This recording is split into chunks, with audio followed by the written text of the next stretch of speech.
Балким бермет бияка жазып койсоң болот, кайсы VPN менен Gemini'ди иштетсе болот экенчи. Так, бирок капризный. Айтканы боюнча, укканы боюнча Россияда капризный Gemini. Так, уже 12:05. Эми презентацияны баштайын. Баарыңарга чоң рахмат. Э, Так, сурам жолуну жаап атам. Так, эмесе урматтуу катышуучулар, бүгүнкү тема кантип 10 000 долларга чейин ай сайын тапса болот. Кантип финансылык эркиндикке жетсек болот AI'ды колдонуп. Так, эми силерге бир бизнес сценарий көрсөтөм. Кайсы тармакта AI'ды колдонуп киреше көрсө болот экен. Мен ошону силерге азыр айтып берем, көрсөтүп берем. Айталы, мага сүрөт керек. Аябай срочно сүрөт керек. Жаңы паспорт үчүн. Же мен грин картага заявка таштап атам, и мага грин карта үчүн сүрөт керек. Же мен немецкий визага тапшырып атам, и мага сүрөт керек. Да. Вот жыл сайын 100 000 кыргыздар грин картага тапшырат, миңдеген кыргыздар визага тапшырат, там же паспорт алмаштырат, же башка бир нерсеге сүрөт керек, И обычно кыргыздар кайка барабыз сүрөт алганы? Биз барабыз, кайка барабыз? Комментке жазып койсоңор. Подземкага барабыз. Баарыбыз тең подземкага барабыз го, И вот мен подземкага барчумун Бишкекте жашаган кездечи. И азыр деле сүрөттөр керек, жакшы. LinkedIn колдонгонор барбы? Америкада бул бизнес, как Facebook сыяктуу, бирок бизнес үчүн да. И вот аяка профессиональный студияда түшкөндөй сүрөттөр керек да. Меникидей сыяктуу. Баса кимиңер LinkedIn'де колдонсоңор, мени коштоңор болот. Дос катары, дос болобу LinkedIn'де Сейитбек Усманов деп табасыңар. Бирок кээде проблема бар. Подземкага барыш үчүнчү. Мага жакшы болгон, мен центрде жашачу, мен центрде иштечүмүн Бишкекте жашагандачы. Бирок эгер бирөө шаардын четиракта болсочу, подземкага жеткиче пробка, же алыс, же жаан, же суук, да. Мисалы мен Аларчадан баратсам алыс да, 5 мүнөттүк, 20 мүнөттүк сүрөт үчүн 1 саат жүрүп каласың. Пробка болсо балким 2-3 саат туруп каласың, да. Кээде сага сүрөт срочно керек болсо, подземка жабык. Мен эсимде бир жолу подземкадан фотосалонго барсам, жарым саат күтүп атам да. Ичинде обычно бир эле адам отурат. Ал башка бирөөгө жардам берип аткачы, сен жөн эле турасың, күтүп каласың. Мына ушундай подземкалар.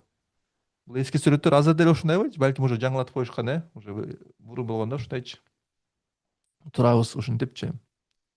Жакшы угуп атабы үндөр? Да. Так. Так что бул азыр еще пробкалар көбөйүп турат Бишкекте. Мен укканы боюнчачы. Мен Бишкекте 4 жылдан бери боло элекмин, бирок пробкалар аябай көп болуп кетти деп угуп атам. Элестесеңер, алыстан келе жатсаң, подземкага чейин жеткени алыс, убакыт көп алат. Ошол үчүн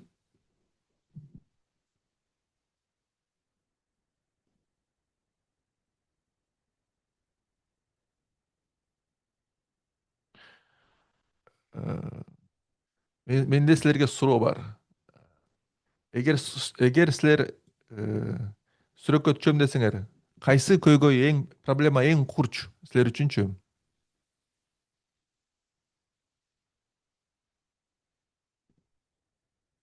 Суроо бердим, Вот алыстыгы проблемабы, сапатыбы, же ыңгайлсыздыкпы? Күн ортосуна деле барган ыңгайсыз го. Кайсы проблема силердике курч болот? Так, трафик. Эң чоң проблема трафик экен, 43%. Да, сүрөттүн сапаты талапка деле жооп бербей калат. Балким размери туура эмес, балким кээ бир документтерге тапшырганда бэкграунду арты ак болуш керек, Там Так, ошол үчүн паспортко же документтерге сүрөткө түшүш керек болгондо ар кандай көйгөйлөр чыгат да, проблемаларчы. Да, ошол үчүн ушул проблеманы кантип чечсек болот AI заманда? Мен ойлойм азыр AI заман эң жакшы убакыт ушул проблеманы чечкени. Да. Кантип чечебиз? Профессиональный студио AI менен профессиональный студио сыяктуу сүрөттөрдү чыгарсак болот. Анда фото студиого барыш кереги жок. Просто сүрөтүңдү WhatsApp менен же SMS менен жөнөтүп коесуң. И AI болсо профессиональный студийный фото жасап берет. Мен силерге азыр көрсөтөм. Так, мына менин ушул сүрөтүм бар. Да, мен Gemini'га барам. И азыр сүрөтүмдү жүктөйм. Да, мен айталы, мен Сиздин Германияга. экраныңызды көрбөй элек. Экранды көрмөй атабы? Азыр. Так.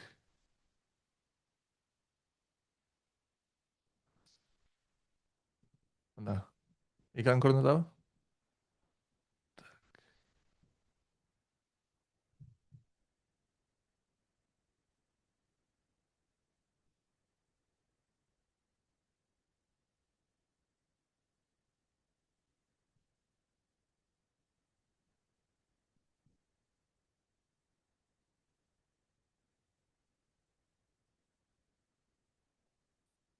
Азыр мен сүрөтүмдү табайын. Мына. Мына мен сүрөтүмдү бияка жүктөп атам. И Сиздин мен үнүңүз айтам, чыкпай калды. кандай? Көрүнүп атабы?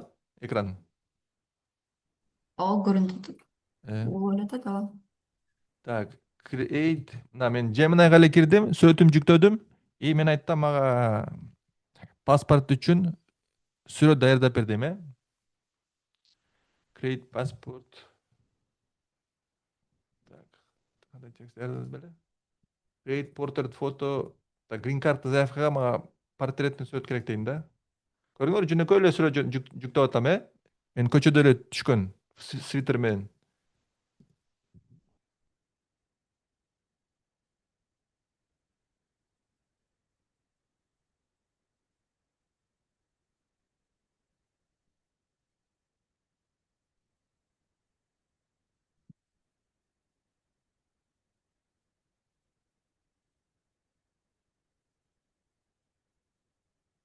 О, карагыла.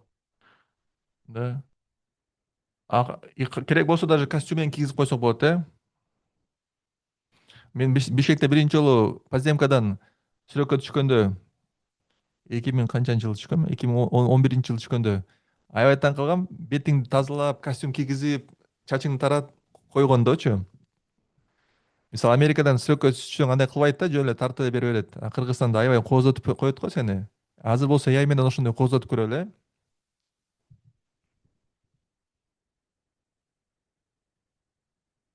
Костюм кийгизеличи мага. Так.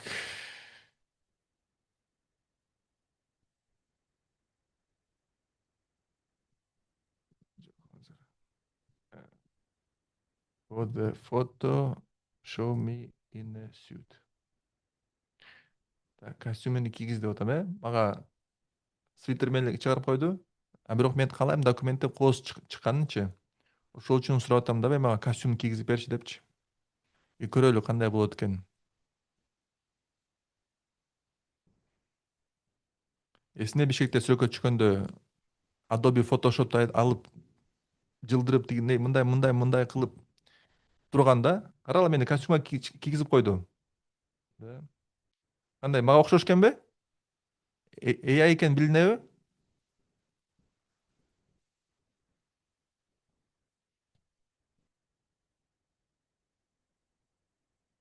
Биякта бирөө жазат, азыр козобой калган бизде. Эмнеге козобой калды экен? Да, так что эми AI менен уже кооздотуп баштаса болот кайрачы. Кайра ошол кооздотууга киргизип. Так, карагыла, мен деле мага уже өзүмдүн сүрөтүмдү көрсөтсө, мен таанымак эмесмин, бул AI сүрөт экен деп, түшкөн экенмин деп ойломокмун да. Карачы, даже көзөйнекке бир эффекттерди коюп коюптур. Давайте даже чечип койсок болот, балким кээ бир сүрөттөрдө паспорттарда көзөнөк жок талап кылат го. Remove glasses in photo.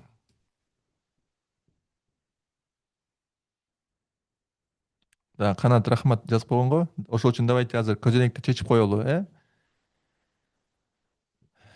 Айтайлы клиент көзөнөкчен сүрөттү жөнөтүп койду.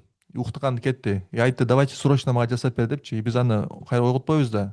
Давайте AI менен, карагыла. Кандай экен? Жарайбы? Да, билинбейт, AI чечип койду экенчи. Мен үчүн өзүм үчүн билинбейт. Да. Так. Так. Ошол үчүн мына уже ушундай фото студияга барыш кереги жок. Да, адамдарга эле AI фото студия жетишет ужечи. Да. AI AI менен эле туура размерди туура кылып берсе болот. Кажется, бул американский размер. Американский документтерге ушундай квадратный сыяктуу керек, Кыргызстанда бигирээк, кажется, документ эмечи, сүрөттөр. Айтсаңар ушунун баарын тууралап берет. Да, артыны, кийимди, бетти, чачты баарын кылып берет. Аябай тез кылып берди. Көрдүңөрбү? Даже 1 минутка жетпейчи. Ошол үчүн мен ойлойм, уже реальный физический фотостудия кереги жок, AI фото студия жетишет. Ошол үчүн кимиңер ушундай фотостудия ачам десеңер, ошо заменный кылсаңар болот да. Айылыңардабы же Караколдобу же Бишкектеби, муну кантип алып койсо болобу? Муну кантип алып койсо, Gemini менен балким болбойт. Башкасын табышыңар керек, ошо эмесин логотиби жокчу. Да, Gemini кошуп коет экен. Так. Мен билбейм. Башканы карап көргүлө. Да. Биз курста өтөбүз. Көп түрлөрү бар. Сүрөт жасагандардычы. Мен просто Gemini'ди көрсөтүп келген, аябай тез, анан жакшы жасайт да. Так что эң жөнөкөй ушундай баштасаңар болот. Да, Кыргызстанда, кажется, ушундай бир фото студияга кирип портрет алганда канча турат? Там 1-2 доллар турабы? Баалар ким түшкөн акыркы маалда? Айталы 2 доллар деп, 2 доллар. Ошондо силер деле ушинтип кылсаңар болот адамдаргачы. Распечаткасы менен 2 доллар. И мен силерге көрсөтүп аткан нерсе бул жаңы эмес. Вот уже американский көп фирма бар. Ушундай профессиональный фото студиянын сүрөттөрүн жасап берет. Силер жөнөкөй эле любой эле сүрөтүңөрдү жөнөтө бересиңер. Алар болсо мындай резюме үчүн, LinkedIn үчүн же кандай документ үчүн силерге сүрөттөрүңө жазып берет. Мына ушул Headshot Pro деген лидер ушундай сүрөт жараткан боюнчачы. Карасаңар, адамдар жөнөкөй эле сүрөттөрүн жөнөтөт, алар болсо ушундай портрет сүрөттөрү жасап берет. Да. Билинбейт, AI сүрөттөр экенчи. И бул сүрөттөр канча турат деп ойлойсуңар Америкадачы? Жазсаңар, канча турат? Мисалы, сен сүрөттөрүңдү жөнөтөсүң, алар болсо ушинтип жасап берет. Чатка жазсаңар, канча турат деп ойлойсуңар? 15 доллар. Дагы кандай варианттар? 1-2 доллар. 50 доллар. 20 доллар. Так, давайте көрөбүз, Мисалы, мага срочно сүрөт керек. Шаарга чейин, бир жака чейин барган кымбат. Мен Вашингтондочу, түндө каяка барам? Жабык. Да, и мага срочно документтерге ушундай сүрөт керек. Да, мага вот прям арты ак. Мен ушул сайтка барам, заказ кылайын десем, мына имейл менен кирем. Сейтбек деп барам. И давайте бааларын көрөлү, 29 доллар, 39 доллар, 59 доллар. Карасаңар. Да, эң арзаны десек 29 доллар турат. 29 доллар элестесеңер, 29 долларга 30 сүрөт берет экен. 2 сааттын ичинде жасап беребиз дейт. Бир жагынан карасаң, бул аябай эле оңой нерсе, да? Өзү эле адам кирип Gemini'дан жасап койсо болот да, бирок кээ бирлер болсо аны билбейт да. Алар болсо интернеттен издейт да, AI фото студио, AI сүрөт депчи. Алар ошол жактан келип заказ кылат. А булар болсо Gemini же башка бир фирма аркылуу AI менен жасап берет. И бул фирма менин аналитиктердин укканда боюнча ай сайын канча доллар табат деп ойлойсуңар? Ай сайын доходность канча деп ойлойсуңар? Жазсаңар. 5.000 дейт бирөө. Дагы кандай варианттар бар? Анан калганыңар болсо кайсы вариант силерге жакса ошонго реакция койсоңор, мисалы плюс койсоңор болот да. Мынтипчи. Биз көрөбүз кайсы вариант эң көп, эң популярдуу экенчи. Бирөө 4,5 дейт. Самарбек. 30,5 миң доллар. Примерно $1,000 дейт. Зумурат. Бирөө 50 миң дейт.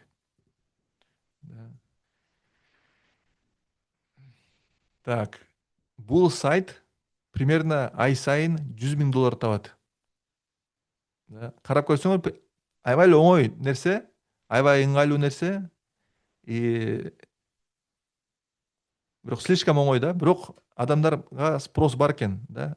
Миңдеген адамдар ушуну колдонот. Ошол үчүн 100 миң доллар ай сайын доходность көрөт, И расход өтө аз. Так, мен кайра башына барайын. Карагыла, биякта канча адам уже бул сайтты колдонуп тур. 196 миң адам ушул сайтты колдонуп тур. Элсең, 196 миң адам $30 төлөсө, эң арзандан алды десекчи, да. Так что жакшы акча таптыр ушул сайтты жасагандарчы. Так что эмне вариант бар? Ушул сайттын версиясыны Кыргызстан үчүн жасаганы, да. И Кыргызстан үчүн даже 100 миң доллар таппасаңар, 10 миң долларга чейин балким чыгарсаңар болот.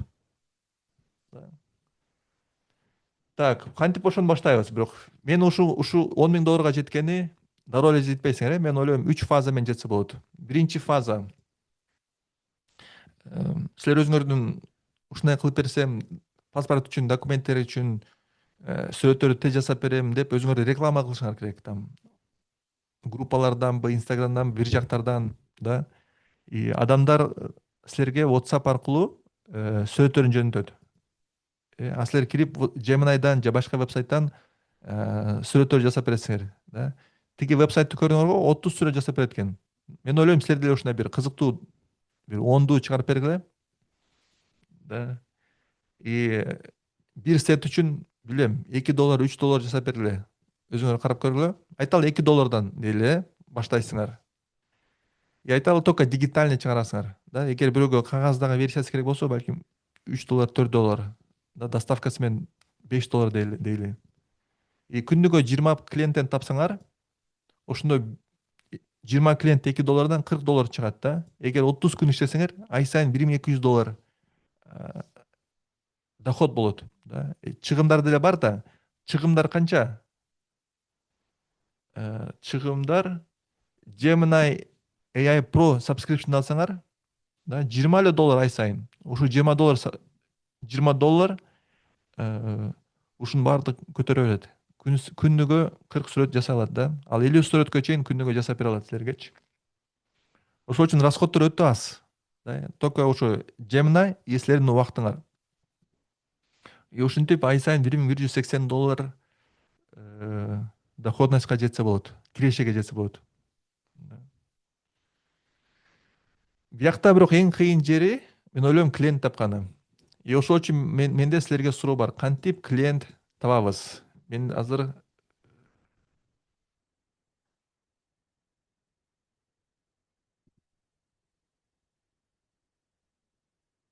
бул эмес, азыр менде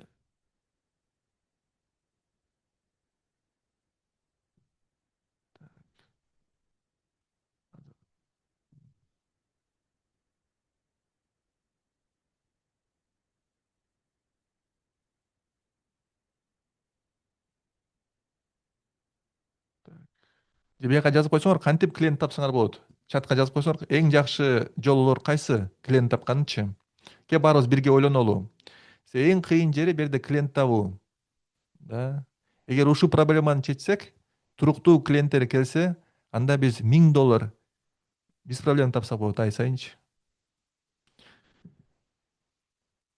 соц сеть аркылуу, ооба, эң жакшы албетте TikTok, реклама аркылуу. Каяктан реклама кыласыңар? Бирок Кыргызстанда адамдар реклама көрөбү даже? Телевизоргабы, радиогабы?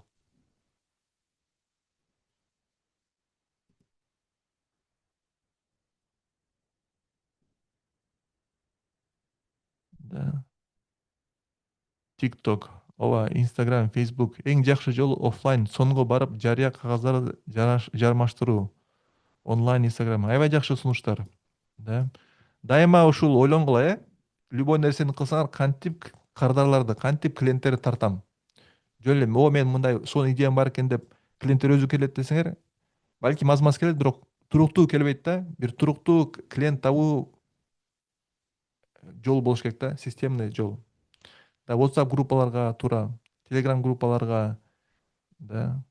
Так что өтө көп жакшы. Э, Так.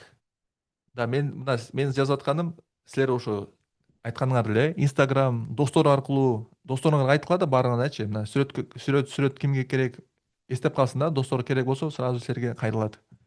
Да, WhatsApp стористерге чыгаргыла, Facebook stories, анан анан ошол.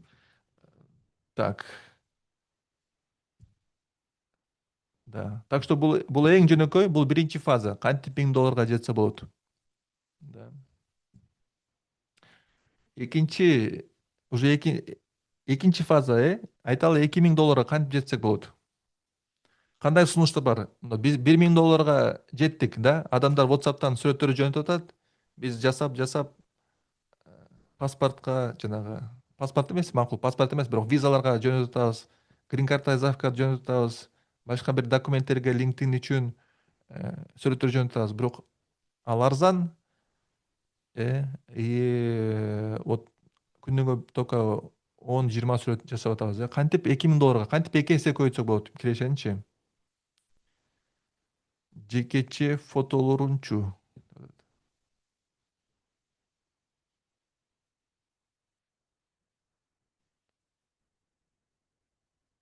Видео. Кантип видео, мен түшүнбөй атам. Сүрөт темасына туралы кантип ушундай AI сүрөттөр менен $2000 ай сайын кирешеге жетсек болот. Да.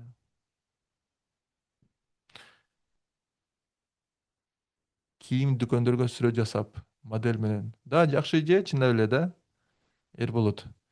Модельдерди уже кереги жок го, AI менен модельдерди жасап койсо болот. Дизайн проект менен үйдүн ичин коздогон, мебелдерди чийип берген. Жакшы идея. Бирок менде башка ой бар. Ойлойм, мындан оңойраак. Ушул эле документтердин айланасында, ушул эле Кыргызстандын ичинде кантип $2000 жетсе болот. Ушул эле кылып аткан иштичи жеңилдетиш керекпиз да, автоматташтырыш керекпиз. Кантип биз веб-сайт жасайбыз. Жана мен силерге көрсөттүмбү, Headshot Pro. Headshot Pro'до жакшысы ал веб-сайт. Адамдар өздөрү эле сүрөтүн жүктөйт, ал болсо AI менен сүрөт жасап берет, и болду. Да, тиякта бирөө отурган жок, сүрөттөрдү процессинг кылып кайра жөнөтүпчү. Автоматташтырган 100% пассивдүү киреше. Аяктачы. Биз деле ошондой кылалы.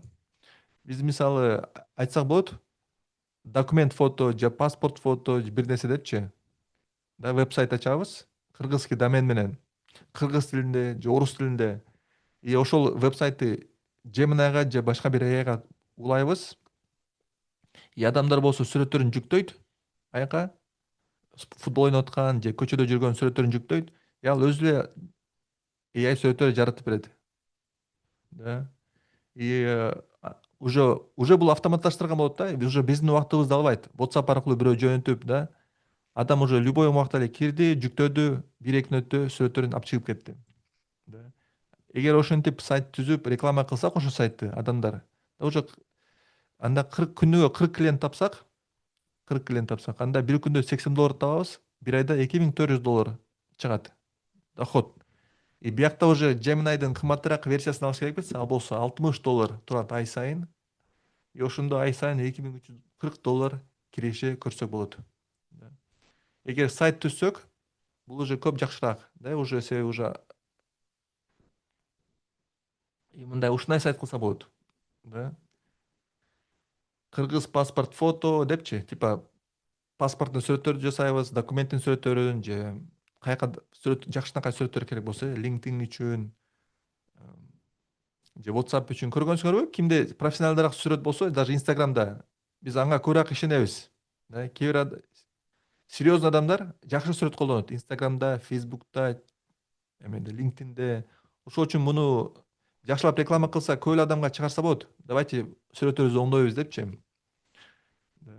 Адамдар ушундай сайтка кирет, сүрөттөрүн жүктөйт. Да, свитерчан, кофтачан, көзөнөкченби? Биз аңа таптаза жакшынакай сүрөт жасап беребиз. Ал айтат да, балким кандай документке керек? Американский документке же немецкий визагабы тандаса, биз ошондой сүрөт жасап беребиз. Да. Так что бул уже экинчи фаза. Ушу менен $2000 чыгарып чыксак болот. Да. Эми үчүнчү фаза кантип $10,000 чыкса болот. Вот $2000 жеттик. Эми давайте $10,000 жетебиз. Кантип $10,000 чыкса болот. Ойлонолу. Жазгылачы комментке, чатка. Да. Биз үчүнчү фазадабыз, да. Биздин максатыбыз $10,000 жеткени. Да. Бүгүнкү презентациянын темасы $10,000 AI менен пайда көргөнү.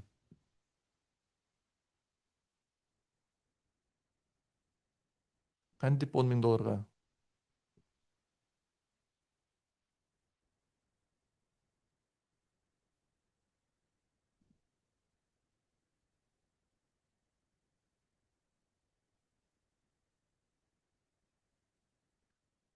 Да, ошол сайтты балким рекламалап Казакстанга, тиги башка орус тилдүүлөргө чыкса болот, элдерге.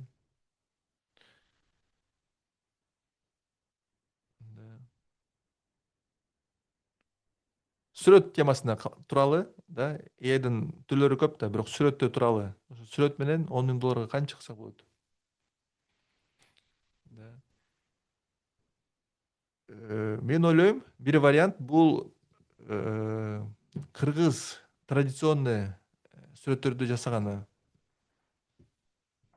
Ушул сайтты Instagram баракчаны билесиңерби? Аталар изи деген. Да. Алар болсо кыргыз кийимчен фотостудио ачышкан. Балким силер деле бияка баргансыңар, туугандарыңар барган. Мен туугандарым бияка барып, ошо сүрөткө түшүп келген да. Ушундай көргөнсүңөрбү? Бул видео экен. Азыр сүрөттөрү бар эле. Каякта сүрөттөрү? Так, сүрөттөрү. Мындай чапанчан сүрөткөлөр бар го, мындай. Карасаңар. Да. Билесиңерби ушу сүрөттөр канча турат? Ушу кыргыз кийимчен сүрөттөр канча турат? Ушу фотостудияга барып түшкөнчү.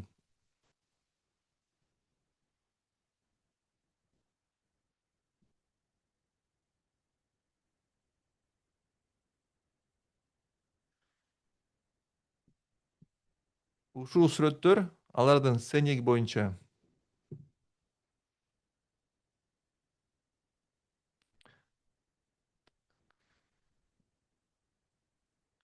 Ушул сүрөттөр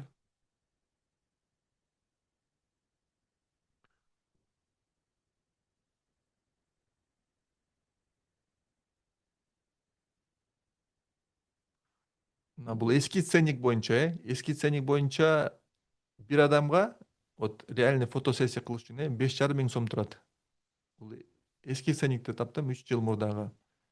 Да, аны азыр балким көбүрөөк. Айталы $100 депчи. Да, бир адамга $100. Так что биякта маржа жакшы уже, $100. И азыркы AI өтө жакшы, ойлойм, биз AI менен ушундай сүрөт жасасак болот. Да. И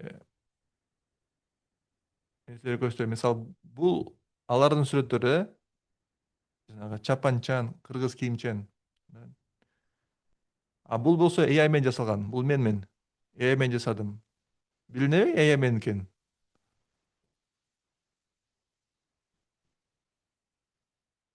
Кандай ойлойсуңар? Мунун баары тең AI менен жасалды, менин сүрөттөр. Билинеби? Кантип билинет AI менен? Мен да, арткы фондон билинеби? Кантип арткы фондон билинет? Да. Мен ойлойм, э, мен өзүмдүн бетимен мен бир сүрөт жүктөдүм и AI кылып берди да. Балким бир сүрөт аз маз бетим башкача да. Да, аз маз бетим башкача да. Бирок ойлойм көбүнчө адамдар үчүн билинбейт деп. Да. И уже талаага чыгып ушундай $50 заказ кылыш керек жок, же канча $100 заказ кылыш керек жок ойлойм. Эгер жакшы мындай AI модель таба алса, ушундай кыргызский кийимчен эмелер жасай берсе болот да. Да, ошол 100 жыл мурдагыдай сүрөт жасап, да. И андан кийин ушундайдан баштап уже башкача да версиялар кылып баштаса болот да. Мисалы, жана бизде Кожомкул Баатыр барго. Этот, мисалы кылсак болот, что мен өзүм Кожомкулдун образына жасапчы, AI сүрөттө, мисалы мындай кылып, анан кийин жанагы Манастын образын жасаса болот, да. Тигиндей мындай кылып. И ушинтип альбом кылса болот да, кызыктуучу. Да. Мисалы мындай да албетте мүмкүн эмес да, фото студия жасаганчы, бирок бул мындай образды баарыбыз тең тааныйбыз. И мен ойлойм ушундай фото скетчтерди кылган өтө кызыктуу деп ойлойм. Да. Так что бул бир вариантты көрсөттүм, кантип AI менен акча тапса болот экенчи. Да.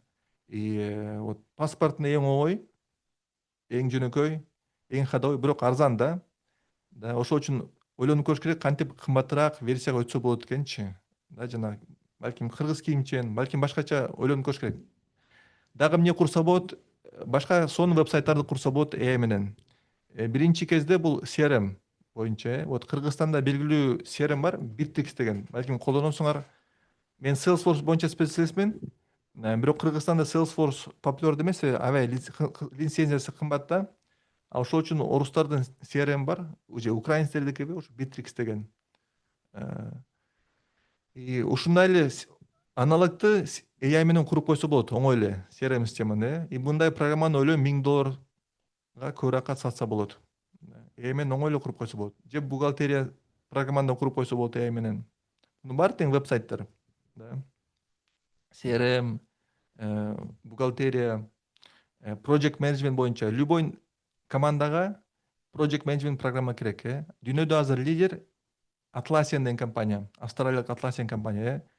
И алар ошо project management боюнча лидер да дүйнөдөчү. И ушундай нерсени алардан лицензиясын албай эле өзүңөр куруп койсоңор болот фирмагачы. Анан ресторандар үчүн ушундай менюсун же официанттар үчүн программа куруп койсо болот. Алар заказды алды, кирип кухняга жөнөтүп койду заказды да. Счетту ушинтип санап берет. Мына Гулиза ушундай программа куруп койду да. Кечээ Гулиза келип айтып кетти го, мен 3 канча клиентим бар деди. Бул деле веб-сайт, да. Бирок бизнес приложение да. Силер деле ушундай бизнес приложение курсаңар болот. Же онлайн дүкөн курса болот. Мисалы, бул болсо запчасть боюнча веб-сайт. Да. Так, и мен үчүн силерге суроо, кайсы ушул бизнес сайттардын ичинен эң актуалдуу деп ойлойсуңар, кирешелүүчү? Да. Мен биякта примерно суммалар жаздым, канчага сатса болот экенчи. Мисалы, бул $700, бул $500. А мен үчүн кызыктуу каны, силер кайсы долбоор эң кирешелүү деп ойлойсуң ушулардын ичиненчи? Так. Азыр мен сурамжылын ачам.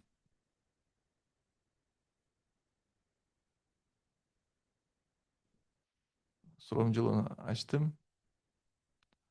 Кайсы бир ресторанбы, CRMбы?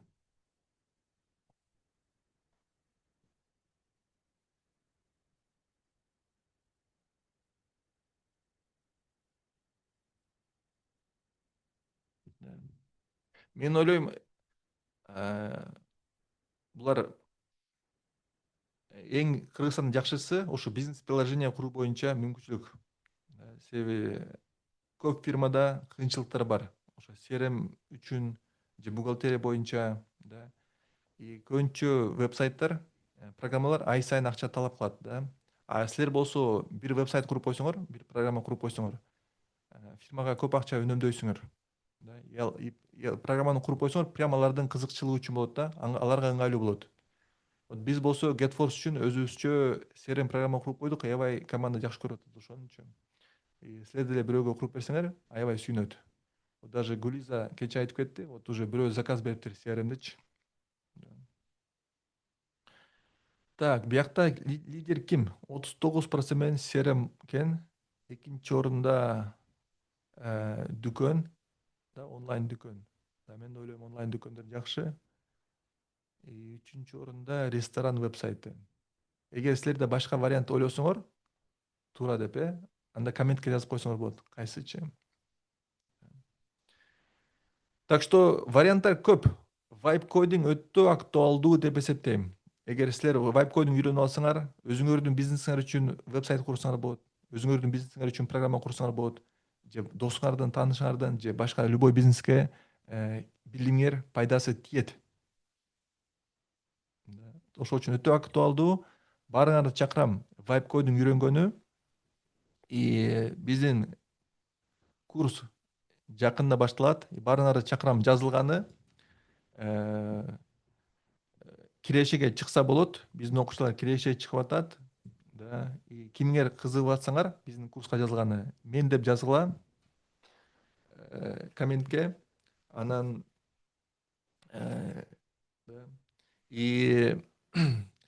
биз курс өзү $500.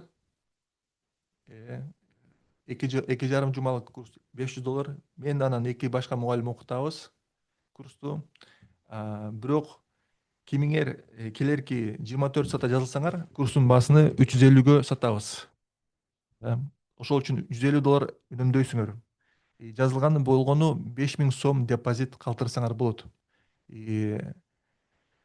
Кимиңер депозит калтырган келсе, анда телефон номериңерди жазсаңар, чатка же мага жеке жөнөтсөңөр болот. Мен аны топтоп биздин продажа командага, менеджерге берем. Анан силерде болсо биздин программа боюнча курс убакыты боюнча суроолор болсо жазгыла. Мен силердин баардык сурооңорго жооп берем. Так. Анан силер биздин да веб-сайтка барсаңар болот. Биздин веб-сайтта көп жакшы отзывдар бар, видео отзывдар бар. Мугалимдер ким экен историялары бар, мен жөнүндө, башка мугалимдер боюнча. Толтура видео отзывдар бар. Даже 12 жаштагы кыз окуп аябай ыраазы болуп кеткен. Даже пенсионерлер окуп деле пайдасын көргөн. Баардыгын көрсөңөр болот. Сабактар кыргыз тилде өтөт бизде.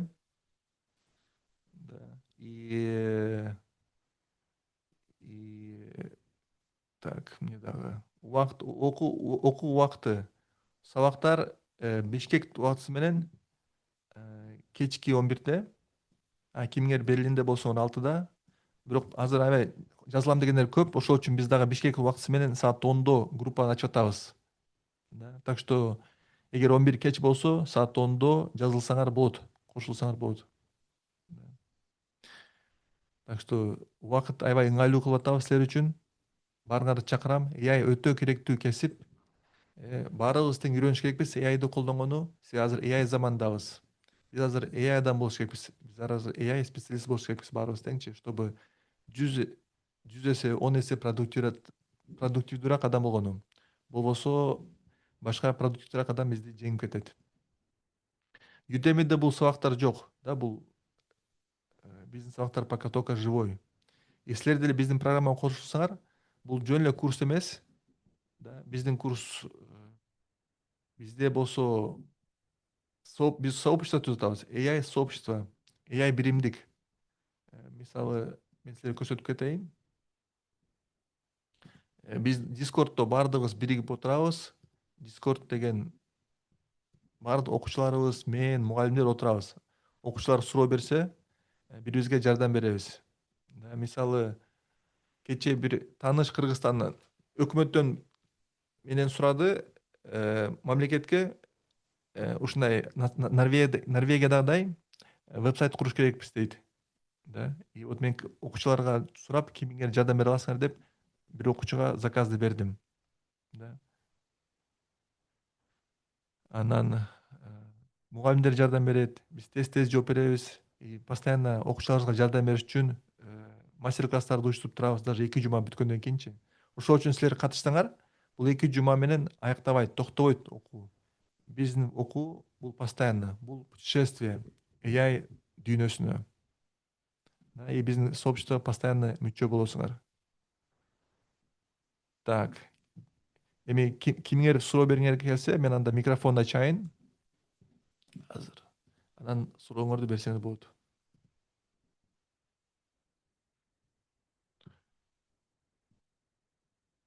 Так, суроо хотя бы $100 кылгыла. Кимиңердин эгер убакыты туура келбесе жатса, бизде запись сатабыз. Сабактын записин, да, менеджерлер менен байланышсаңар, силерге запистин жөнүндө, программа жөнүндө айтып берет, да. Запистин жакшы жери өзүңөр каалаган убакытта окусаңар болот, да, өзүңөр каалаган темпинде окусаңар болот. Так, эми микрофондорду ачайын. Так, бири-бириден микрофонду сүйлөп суроо берсеңер болот. Курстун программасы боюнча айтып коесузбу? Курстун программасы биздин веб-сайтта бар толугу менен. Мен азыр дагы көрсөтүп коеюн. И чатка деле таштап коеюн. Бизде деталдуу 2 жумалык программасы турат.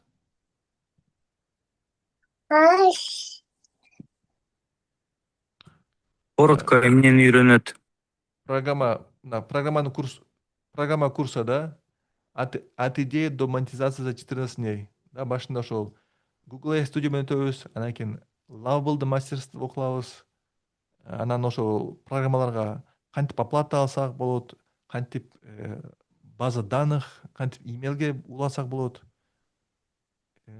Анан кантип башка ар түрдүү AI инструменттерге улансак болот деп өтөбүз, да. И программанын аягына чейин биздин окуучулар 3 проект даяр келет, даяр бүтөт, да. И окуучунун аягына чейин ар бир окуучу милдеттүү кемин бир клиент тапканы, да, кеминде бир клиент. И кээ бир окуучулар 2-3 клиент табышат. И кечээ эле бир окуучунун историясын бөлүштүм эле, азыр деле көрсөтүп койсом болот. Бир окуучубуз Бишкекте мектепке веб-сайт куруп атат, $500 проект алды. Азыр өткөн жумада эле окуу баштаган, уже клиент тапты, да. И ошентип силер деле бизге окушсаңар, уже окуу маалда эле уже клиент таап, инвестицияңарды актап коесуңар.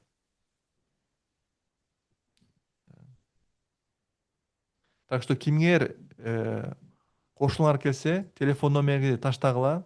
Биз ушул арзандатылган баа менен силерди курска кошсок болот келирки 24 саатта. Анан кийин $500 болот. Азыр болсо $350 менен кошулсаңар болот. Саламатсызбы, Саламатсызбы, Динара? риэлтор жана недвижимость, Airbnb жумуштарына колдонсо болобу ушуну? Зачем Airbnb'ге ушуну колдонгонун түшүнбөй атам. Алардын өздөрүнүн сайты бар го. Же силер ошондой сайт курайын деп атасызбы? Ушун билбейм, ушун жарайды дейт. Байка болуп атат, эжем. Эки жерден Мен эки жакта ача алмаймын. мен сизди өчүрүп койдум. Так, кечээ $330 болгон, биз кечээ жарыялаганда айтканбыз. $330 бул 24 саатка баасы. 24 саат өттү. Эми $350, да, курска жакындаган сайын баасы көбөйөт.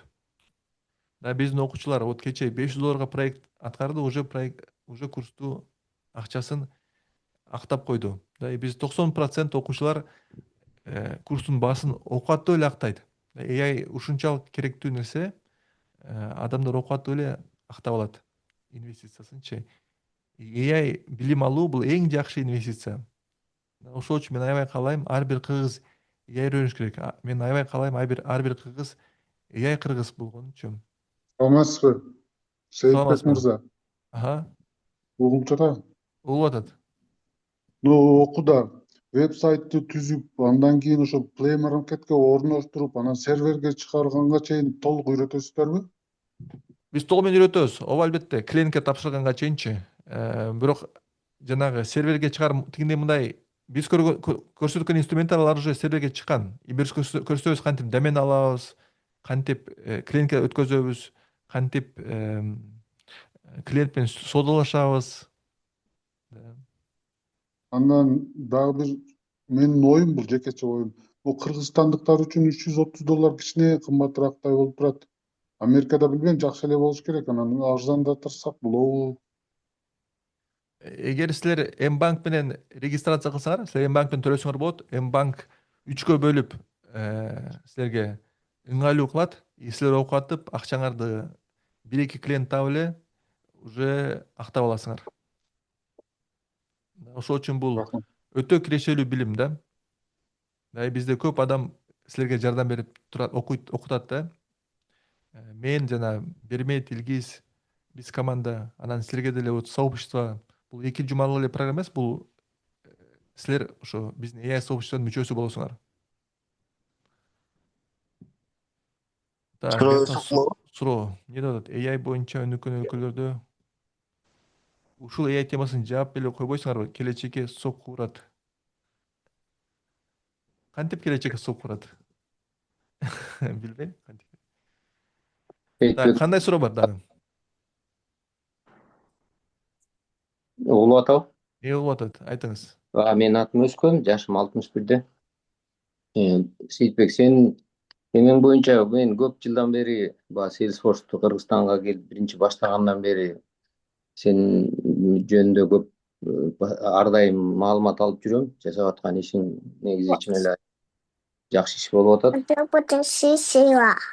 Анан чын эле бул AI доору келатканда биз кыргызстандыктар артта калып калбайлы деп жаш муундарды ушуга үндөп атканыңа биз аябай кубанычтабыз. Ошол эми демилгеңе кошулабыз.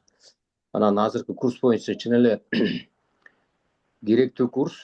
Анан жанагы бөлүп төлөө маселеси болсо жакшы болмок. Может 3 айдан эмес, андан арыраак дагы жылдыра турган жана Бакай банкта да бар деп аткан, ошол системаны ишиле колдонсок болобу деген дагы ой болуп атат. Анан кеченкү 330 значит бүгүн 350 болуп калган экен да, получается. Анан эмеге эми шыр эле чечим кабыл алуу дагы кичине кыйыныраак болуп атат да. Ошон үчүн бул 24 саатты может 48 саатка бүгүн акыркы болгондуктан может 48 саат кылып берсең элдерде да аркы беркине карап кичине мүмкүнчүлүк болобу деп ойлоп атам да. Анан ар бир шаардын, ар бир мамлекеттеги координаторлордун эмесин жазып койсоңор, биз азыр эме бүткөндөн кийин мындай байланышканга, суроолор болуп тактап алганга мүмкүнчүлүк болсо, биз ошол координаторлор менен сүйлөшүп тактап алсак деп ой бар да. Анан экинчи азыр если жанагы 5000 сомдук отурсок, анан кийинки курс качан башталат же бул курска жетишпей калсак, андан кийинки курс качан башталат, ошол тууралуу дагы бир маалымат берип койсоң эмерээк болот беле деп атам да. А так мен өзүм бул эме менен бир 4 айдан бери алек болуп келатам. Эме мененчи, AI менен. Instagram баракчада Чыңгыз Айтматовдун 100 жылдык юбилейине карап мен ошол чыгармаларын кинореализм стилинде кыскача кылып берип атам. Кичинеден аракет кылып, анан бир нече сен айткан сайт эмелердин баарына таанышым бар. Анан сенин курсуңдун жана бизнес приложение жасаш керек деген веб-сайт дегенге мен чынында аябай кызыгып атам да. Бул дагы аябай керектүү нерсе болуп атат. Чоң рахмат. Өзкөн байке рахмат. Комментарийиңизге жана сурооңузга. Анан биз Facebook'тан доспузбу? Сиздин каяктан биз көрүшүп жүрөбүз? Ой, мен сизди азыр ачып көрсөңүз азыр. Так, болот атабы?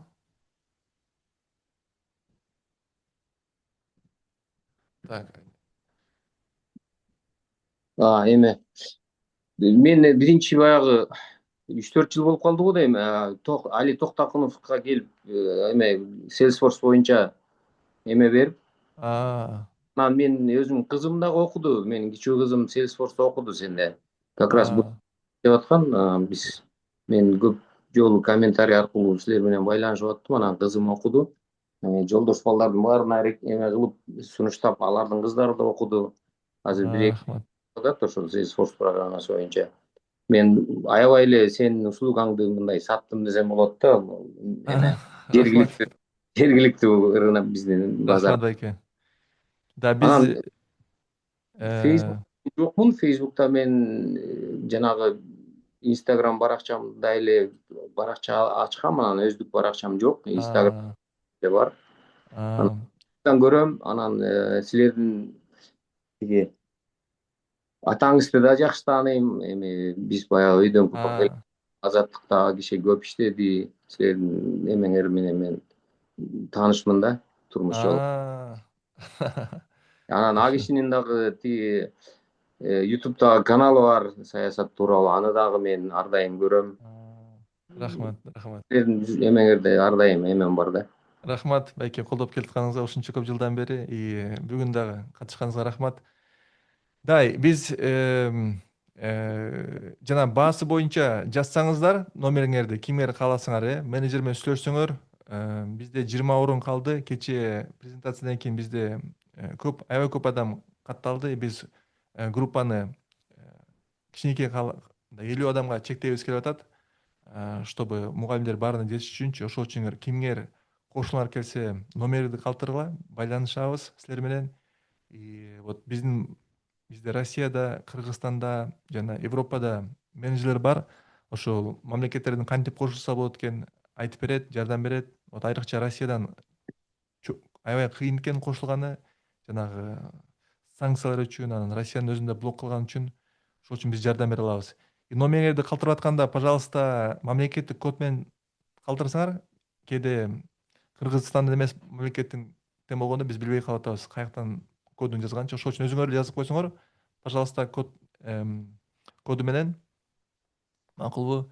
Бизде программабыз 7 сабак, аябай интенсивдүү. Биз талап кылабыз ар бир окуучу катышканда видео камерасын ачып, 100% көңүл буруп, лэптоп же десктоп менен катышканы.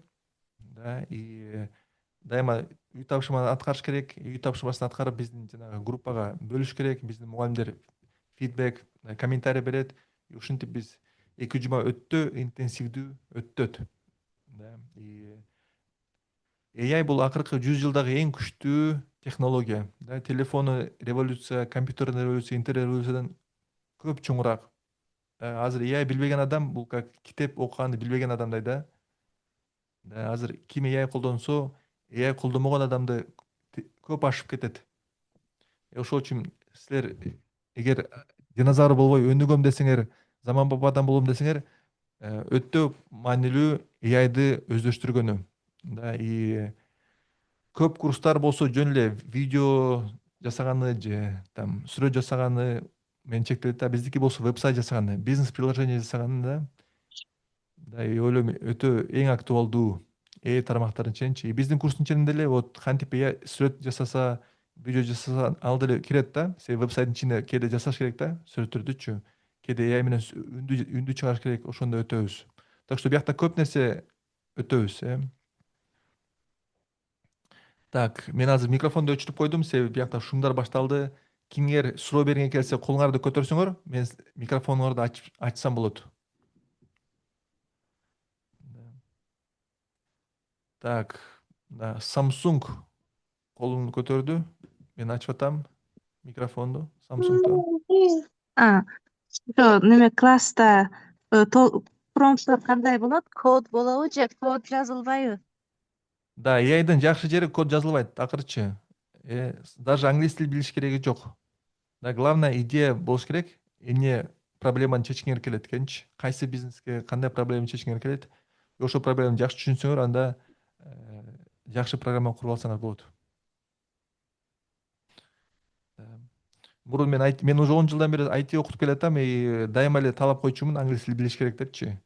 Же хотя бы и плюс программаларды колдонгон тажрыйба керек болчу да, мурунчу. Бирок азыр AI үчүн аябай көп жеңилдеп калды. Даже англис тил билиш керек жок. Кыргыз тили менен эле жакшы сонун, эгер оюңарды кыргыз тилде жакшы түшүндүрүп алсаңар, AI куруп коет ошонучу. Эми дагы Мирландын суроосу колун көрдүм. Мирлан, суроо берсеңиз болот. Саламатсызбы, Сейит мырза? Менин суроом, Кыргызстанда кыргыз рыногунда сайт жасоо канчалык кандай десем мындай талап мындай востребованный дегеним да. Анткени көпчүлүгү Инстаграмда сатат. Элементарный мен CRM системасын колдонуп көргөм, даже Телеграмга оңой менен өтпөйт да. WhatsApp эми Telegram оңойраак болчу, а WhatsApp жеңилирээк көбүнөчү. Анан тем более сайт көпчүлүгүнө менин көз карашымда канчалык керек деп ойлойм. Мындай карапайым көпчүлүккө, массовый рыноккачы. Же болбосо мындай башка Кыргызстандан да рынокко чыкканды үйрөтөсүңөрбү? Ошол жагы суроом ошол. Мирлан байке, өтө жакшы суроо. Мен Америкада көп жылдан бери жашап, бияка көнүп калгам да. И вот курс баштагандан кийин мен көп кыргыздардын суроолорунан, анан тажрыйбасынан угуп түшүндүм. Кыргызстанда веб-сайтты көп колдонушпайт экен. Америкада дачы Кыргызстан жалаң эле Инстаграмда отурат экен, сайтка көп кирбейт экен адамдарчы. Бирок көп маалда адамдар сайтка кирет, даже билбейт экен да, ошо сайтка кирип атат экенчи. Мисалы, жанагы веб-касса же CRM, алар деле сайттарда, да, просто адамдар пароль менен кирип, ичине кирип кетет. Так что ошол рынок аябай талап керек да, көп бизнестергачы. Анан экинчиси болсо, мен ойлойм, жанагы кымбат услуга берген фирмаларга сайт керек. Мисалы, юридический услуга, риэлторский услуга. Сен аякта кирип тандаш керексиң да, кайсы юрист менен иштешесиң, анан мындай тез товар эмес да, арзан товар эмес. Кымбат нерсе болгондо сайт керек. Мисалы, недвижимость сатсаңар да, недвижимостьти мисалы Инстаграм аркылуу албайсыңар да, сайтка кирип, фирманын тарыхы менен таанышып, ушундай кымбат услугалар үчүн, кымбат сервистер үчүн сайт сөзсүз керек, да. И балким азыр көп адамдар тааныбаганы бул даже жакшы бир жагынан, себеби конкуренция аз, да. Бирок эгер сайт аркылуу жакшы сайт куруп берсеңер, ошол дагы трафик алып келет. Айрыкча эгер силер чет элдик трафик алам десеңер, чет элдик клиенттерди тартам десеңер, сайт керек деп эсептейм, да. Себеби чет элден адамдар, Европадалар Инстаграм аркылуу албайт да, чоң чечимдерди кабыл албайт, алар сайт аркылуу кирип, таанышып, там жазышып иш алып барат. Биздин окуучулардан да мен көрүп атам. Мен башында ушул жөнүндө байкаганда, укканда аз маз кабатыр болгом. Кыргыз окуучуларыбыз кыйналып калабы, таппай калабы депчи, бирок окуучулар клиенттерди таап атышат. Главное түшүндүрүп бериш керек да. Даже тиш доктурга, чач тарачтарга веб-сайт керек. Кечээ бир окуучубуз көрсөттү, Форель бизнеске веб-сайт керек болду. Так что талап көбүрөөк, биз ойлогондочу, көбүрөөк. Так что мүмкүнчүлүк көп. Так, дагы кандай суроо бар? Так, Сезим, колуңузду көрдүм. Суроо берсеңиз болот. Агай, бул жакта окуучуларыңыздын результаттарын сурап жатышат да, анан Гулиз айым дейби? Эгер окуучуларыңыз ушул жерде болсо, эмеге чакырсаңыз болот эфирге. Хорошо. Сайттарды көрсөтүп тааныштырып койсоң. Да, жакшы анда. Так. Бермен, бизде окуучуларыбыз барбы биякта? Эгер окуучуларыбыз бар болсо, жазып койсоңор. Мен болсо азыр колуңарды көтөрсөңөр окуучуларыбыз. Мен силердин микрофондорду ачып коем. Тете Xiaomi деген биздин окуучубузсуңбу, э? Колумду көтөрдүм. Эми мындай. Так, ким окуучубуз? Колуңарды көтөрүп койсоңор. Көрүп айтам. Абдунаим байке, бул жакта Абдунаим. Абдунаим.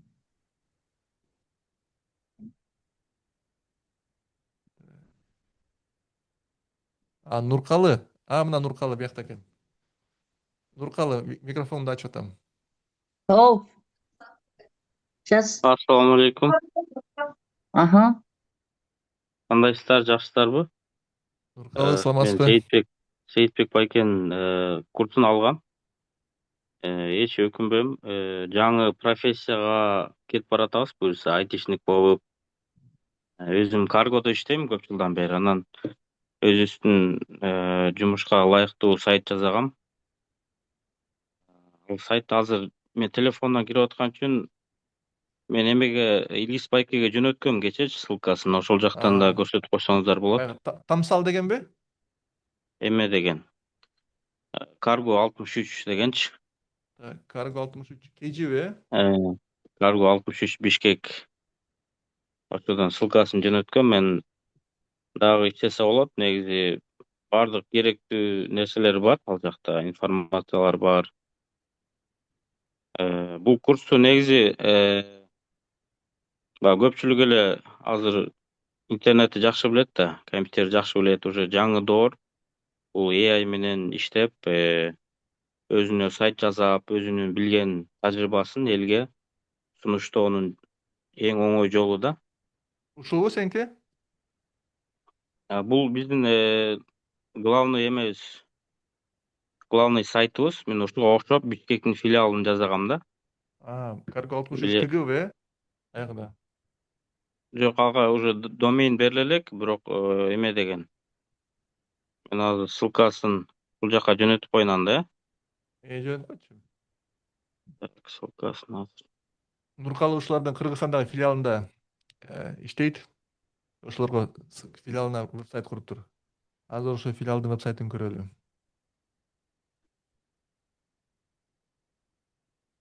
Биз Телеграмдан жазыштык эле азыр. Ссылкасын алып коеюн.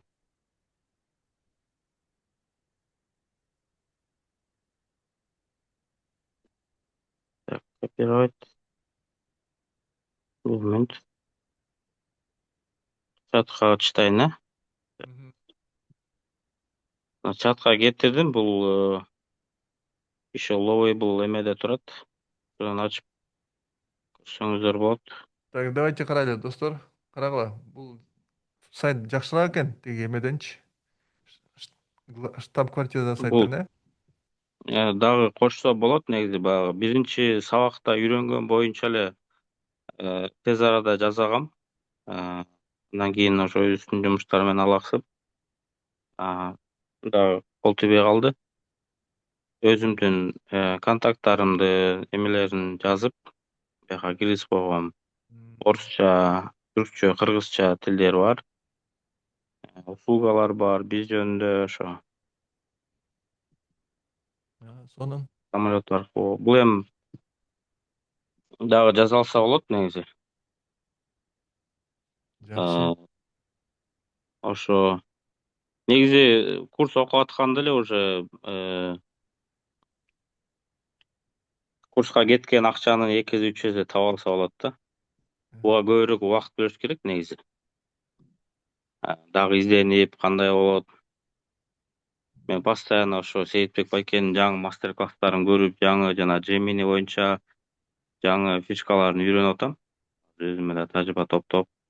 Рахмат. Ким баягы эмеде турат го, мисалы, курста окусамбы, окубасамбы деп 2 жолу турган кезде баягы совет кылат элем, курсту алып окуш керек. Анткени мисалы досуман үйрөнүп алам же сайтта эмеден YouTube'дан үйрөнүп алам дегенде ага уже убакыт кетет, кайсы нерсени билишти мындай поэтапно чогулта албайсыңар да.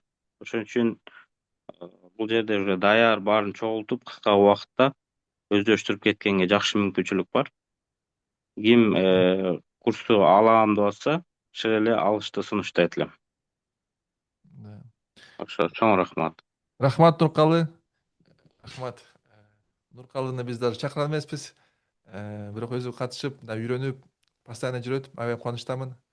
И так что бул Так, мындай честный отзыв. кийинки Абдунайым байкени чакырсак, Абдунайым байке да күтүп турат. Абдунайым байке, микрофон сизде. Саламатсыздарбы? Менин атым Абдунайым. Сейит агайдын мен кичине эс алууда жүрдүм эле уже, Курман айтка ошого камерамды күйгүзбөй эле коеюн. Агай макулбу? Күйгүзбөй койсом болобу?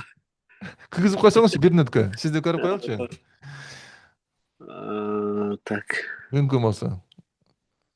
камера.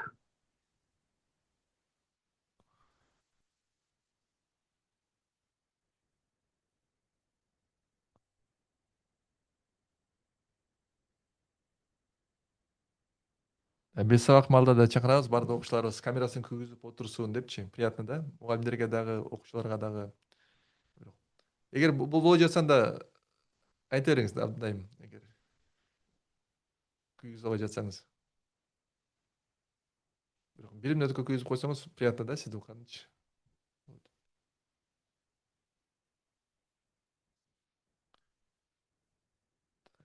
Абдунайымдан кийин башка да окуучулар барбы? Бермет? Так, башка окуучулар жок. Жокпу? Абдунайым, көрдүк сизди. Бирок микрофонуңуз өчүп калды эми. Азыр кое туруңуз микрофонуңузду. Эми ачсаңыз микрофонду. Саламатсыздарбы? Көрүнүп атат, угулуп атабы? Ооба, сонун. Сейит агайдын курсунда окуганбыз. Ошо окугандан кийин өзү өткөндө айттым эле агайга да, ошо сабактарга жакшы катыша албай, командировкада жүрүп, башында 1-2 сабак катышып эле кийин катышпай калгам. Андан кийин ошол бир заказ түшкөндөн кийин анан сабактарды полный башынан көрүп баштадым. Баарын көрүп бүтүп, анан 2 проект жасадык. Азыр эмеге чатка таштап койдум биринчиси. Давайте ачайын мен. Көрсөтөйүн. Мына ачтым. Жыргалан деп. Ошол бул ошол бир тааныш акебизге эле жасаган элек. Мунун $200 эле сүйлөшкөн элек да, бирок көп анда арзанга сүйлөшпөш керек экенчи. Бул эмне бул сайт? Бул ошо чет элдик туристтер үчүн кылынган сайт. Эмеби жанагы. Жыргалаң айылына болгон тур, ооба, 3 күндүк тур, ошол. Турларбы? Тур, бир эле тур боюнча бул. Түшүнүктүү. Сонун экен. Козгенева, веб-сайт. Бул уже даяр болгон. Муну ушу айдын аягына уже запускать этебиз. Айдын аягына сүйлөшкөнбүз. Бирок ошо айткандай көп арзанга эме кылбаш керек экен. Арзанга вопростор көп болот экенчи. Да. Биз дагы ошону өтөбүз сабакта. Айтабыз, минимум $500 сүйлөшкөлө депчи. Себеби көп маалда сайт силер ойлогондон көбүрөөк убактыңарды алат, көбүрөөк кредитиңерди кетирет да, ошол үчүн кымбатыраак сүйлөшкөлө депчи. Бирок биз кыргыздар көбүнчө уялчакпыз, ошол үчүн арзанга баштайбыз да. $0 жакшы, $200 да. Бирок бул андан экинчи проект анда эмеге таштап койдум. Супер. Само уз деп турат. Так, давайте көрөлү экинчи проекттен. Бул ошо биз өзү иштеген компаниянын Россиядагы бөлүмү сайты. Муну Россия рыногу үчүн жасадык. Бул текстиль чыгарасыңарбы? Тигесиңерби? Биз сатабыз ошонун, ушул Само фабриканын Россиядагы сатуу бөлүмүндө. Сатуу эмеси бар. Дистрибьюторсуңарбы, ошондо? Ооба. Бул чоң фирма экен, э? Бул муну канчага саттыңыз? Же бул өзүңүздүн фирмаңызга бекер? Бул сайтты ошо $1000 сүйлөшүп, $1000. Супер. Муну уже запускать этилди. оплатасы болду. Соны куттуктайм. Аябай кооз сайт экен, достор, карагылачы. Аябай кооз сайт экен. Өтө деле чоң информация керек эмес эле. Ошо мындай компактный эле сайт болду да. Эң негизги эле маалыматтар үчүн. Сонун. Окуганыбызга ошо 1 айдан өтүп калды окшойт. Качан окудуңуз эле деп сурат. Сиз апрелде окуп бүттүңүзбү, группабызда? Ошо апрелде. Жакшы. А бул клиентти кантип таптыңыз? Бул өзү ушул компанияда иштегенбиз. Компанияга сайт жасайлы деп ошол как раз окуп атканда эле айтып, эмелер директорлор менен сүйлөшүп, анан жасап бердик да. Супер. Тааныш болчу да. Эки сайт деле ошо эки проект деле биринчи тааныштарга да. Жакшы. Азыр дагы издеп атасызбы? Сүйлөшүп атасызбы? Азыр дагы эки проект сүйлөшүп атабыз. Бирөөсү могу айнектерди сборка кылып, установка кылган балдар үчүн. Дагы бирөөсү башка бир документ оборот, бир компаниянын документ өздөрүнүн внутренний документ обороту үчүн. Жакшы.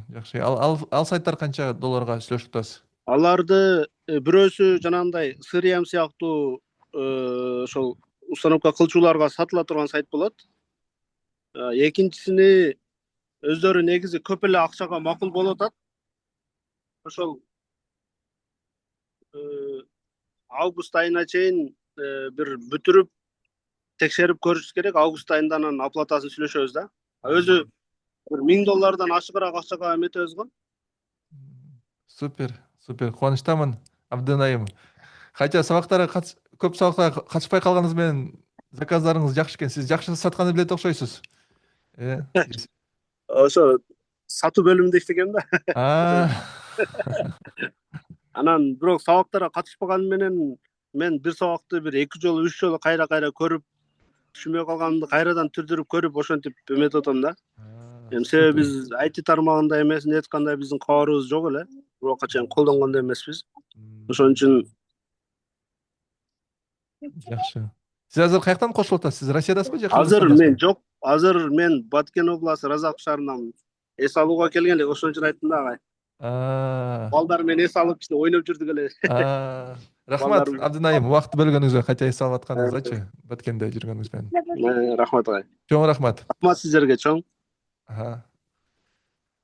Так, достор, карагыла, мына Абдынайым да кошулду. И вот күтүүсүз айтып берди. Мен даже билген эмесмин ушунча көп заказдары бар экенчи. Аябай кубанычтамын. Ошо 4 проекти бар экен. Экөөсү уже акчасын алды, экөөсү процессте экен. Аябай жакшынакай сайттарды курду. Хотя Абдынайымда сатууга тажрыйбасы эме, сатууга дейм, айтиге тажрыйбасы жок. Көп сабак катышып, бирок запистерди көрүп, тез үйрөнүп, кайталап жакшы ийгиликтерди көрүп атат. Уже курстун эле баасын 2, 3, 4 эсе актап койду уже. Хотя бир ай эле болду окуп бүткөнүгө. Бирок return on investment өтө жакшы. Так, Мирлан биздин окуучусузбу? Же уже суроо бергенсизби, унутуп калдым. Мирлан уже суроо бергенсиз, кажется. Так, кимде дагы суроо бар? Колуңарды көрсөтсөңөр. iPhone анда жазыңыз сурооңузду. Мен биякта эмеге жазыш керек. Колуңду көтөрүш керек да, жанагы чаттын ичине. Чаттан эмес эме дейм. Экрандан. Сайттардын ссылкасын жиберип койгулачы, же экрандан көрсөтүп. Мына көрсөтүп атабыз экрандан. Жылдыз. Көрүп атасызбы? Биз бардык жана айтып аткан сайттарды өскөндө сиз суроо барбы, макул? Бизнес сайттынбы? Мына бизнес сайт. Ушул сайтка кирип деле төлөсөңөр болот. Анан жана отзывдарды көрсөңөр болот. Көп бизде видео отзыв бар. Там окуучулардын ийгиликтери бар. Ошолорду көрсөңөр болот. Угулуп атабыз. Дагы бир жолу мен азыр кечирим сурайм, суроо берип, может кайталап суроо берип атамбы, алдын ала кечирим сурайм. Чын эле окуучулардын жетишкендиги аябай мотивация берип атат, шык берип атат. Мен ойлойм, бул керектүү нерсе экен деп. Анан мен эми өзүм үчүн айтайын. Мен азыр базовый AI боюнча менде жакшы эле тажрыйба бар. Мен үчүн бул кийинки этап болот го деп ойлоп атам. Ошол веб-сайт жанагы бизнес приложение түшкөн. Менде суроолор азыр мен ошол по ходу бир нече суроо пайда болуп калды, ошону берип алайын. Биз бул сайтта эми бул азыр биздин эфирде Бишкектин куратору барбы? Анткени бизде суроолор болсо биз эфирден кийин ал киши менен же жигит менен отуруп бир дагы такташып алчу эмелер болсо, ошону Бизде телефон эмелерин Кыргызстанда сезим бар. Сезим менен байланышсаңыз болот. Ал бирок жалабат да. Телефондон сөйлөшүп бирок сүйлөшүп алсаңыз болот. Анан биздин байланыштын баары жанагы WhatsApp группабызда болобу? Кийинки биздин байланышыбыз эфирден кийин кайсы жанагы ошо WhatsApp группа аркылуу байланышып турабыз да. Жанагы жазылган окуучулар мененби же жанагы жазылган окуучулардын арасында биз баары менен Жок, биз азыр өзүбүз пока жазылганча, окуу башталганча мындай бир тактоо суроолор болсо, ошол тактоо сезим. суроо болсо ооба жазыңыз, тиги номериңизди таштасаңыз биз сиз менен байланышабыз. Мен номеримди таштап койдум азыр, бул эфирдеги эмеге таштадым да, туура эле таштадымбы? Хорошо, анда байланышабыз, анда сөзсүз. Мен таштап койдум, мага байланышса, менде суроолор болсо тактап мен ошо окуйын деп азыр эме кылып атам да, анан ошонун бир детальдарын тактап алайын. Макул, Өскөн байке. Анан тиги азыр окуу процесси бизде Zoom платформасында болот деп айттым кече, туурабы? Ооба, биз Zoom'дан өтөбүз. Окуудан кийинки байланышыбыз WhatsApp группада боло берет, туурабы? Окуу бүткөндөн кийин биз баардыгыбыз Discord'то отурабыз. Discord'то биякта кандай иш чаралар өтүп атса, мисалы AI боюнча конкурсту өткөндө баарын биякта жарыялайбыз да. Веб приложение боюнча. Суроолорду ушул жака берсеңиз болот, биздин мугалимдер тез жооп берет. Түшүндүм. Анан азыр жана окуучулардын бул жердеги ссылкаларды азыр бул эфир бүткөндөн кийин биз бияка доступ болбой калат, ошон үчүн жана интернет, WhatsApp группага таштап койсок болобу, биз өзүбүз таанышып. Сиз менен ким байланышкансачы менеджерге ошону айтсаңыз, сизге ссылканы бөлүшүп коет, ошо ссылканы ачкандачы Zoom'дун видеосун көргөндө бардык перепискалар чыгат оң жактанчы. Ошондо жана проекттерди ачып алып көрсөңүз болот. Анан да сураныз, сезим мага байланышып койсун деп мен телефонумду калтырып койдум. 0716 22 99 Өскөн. Так. Анан дагы бир суроо. Биз окуу процессинде веб-сайт, бизнес приложениялар түшкөндөн кийин муну под ключ дальше кийин мындан аркы кантип ишке киргизип, тиги жана окуучулар айтып атпайбы, запуск болду, боло элек деп. Анын баарын биз уже үйрөнөбүз да, ал жакта мындай татаалдыктар жокпу? Жок, аякта аябай AI үчүн өтө оңой болуп калды. Мурун татаал болчу. Домен алып, улаганы, мурун атайын специальный билим керек болчу да. Мурун мен ошону кылганда кыйналчумун. Программист катары деличи. Азыр болсо өтө жеңил болуп калды. 2 мүнөттө, 3 мүнөттө көп нерсени бүтүрсө болот. Анан бир дагы кечирим сурайм. CRM деген мындай жалпак тил менен айтканда бул эмне? Веб-сайт болуп түшүнүктүү. CRM деген эмне болуп калды? CRM'ди фирмалар колдонот. Фирмалар колдонот, чтобы клиентский база данных, клиент менен эмне деп сүйлөштү, эмне сатып атат, клиент менен эмне деп жазышты же чалышты, баардыгын бир жерге сактайт да. Түшүндүм. Анан менен бул жеке Сейитбек өзүңө суранычы, если убактың болуп эме болуп калса, мен Instagram баракчаңды бир көз карашың менен карап, сын пикириңди айтып коюш мага аябай баалуу болуп атат да. Как эксперт. Чоң рахмат. Макул, рахмат. Анткени ал жерде мен кыргыз контентин көтөрөйүн деп, кыргыз тили боюнча деп биринчи Pixar стилиндеги мультфильмден баштагам балдар үчүн. Анан чын эле биздин рынокто Instagramда балдар көрбөйт экен. Анан мен жанагы реализм кино стилине өтүп, ырларды, эски ырларды кавер жасап, ушундай бир ар кандай темада жасап атам да, ошону бир карап Супер, балким сыйынтып ошо сайт курасыз, ошонун баарын бир жерге топтогончу. Бизде бир эже берейин. катышып кеткен, ырчы экен. Ырчы анан обон жазат экен. Ошо ырларды, ошо бир сайт курду да, ошол ырлардын баарын бир жерге топтоп чыгармаларын көрсөткөн да. Анан чын эле азыр эстедим, ошол мен өзүмдүн могу кызматымды Инстаграмда азыр жасап, как өзүмдү көрсөтүп аткан кызматымды дагы как веб-сайт кылып өзүнчө жасап койсом болот экен да, кызматымды сунуштап, туурабы? Албетте керек да. Биз бул ошо окуу малда ошол проекттердин бири. Да, баардыгы ошол Болду. Анда менде уже биринчи проект бар экен, өзүмдүн кызматыма веб-сайт жасайт экен буюрса. Анан азыр биз $5000, 5000 сом которгондон кийинки акчаны канчага чейин которгонго бизде убакыт бар. Анан биринчи курсубуз качан башталат? Да, сабак 8-июнда башталат. Бишкек убакыты менен саат 11-де. Анан 9-июнда дагы сабак бар, ал саат 10-до. Кайсынысы ыңгайлуу болсо ошого катышсаңар болот. Анан кийин Сабак жанагы күндө болуп турабы же мындай? жумасына 3 жолу, бирок кайталанат да. Эгер ошол понедельник күнү кайталангыңар келсе, вторник күнү кирсеңер болот. Все, чоң рахмат, ийгилик. Макул эке. Чоң Чоң рахмат. рахмат, буюрса. Так, дагы Жаныбек Талипов. Пожалуйста. Микрофон сизде.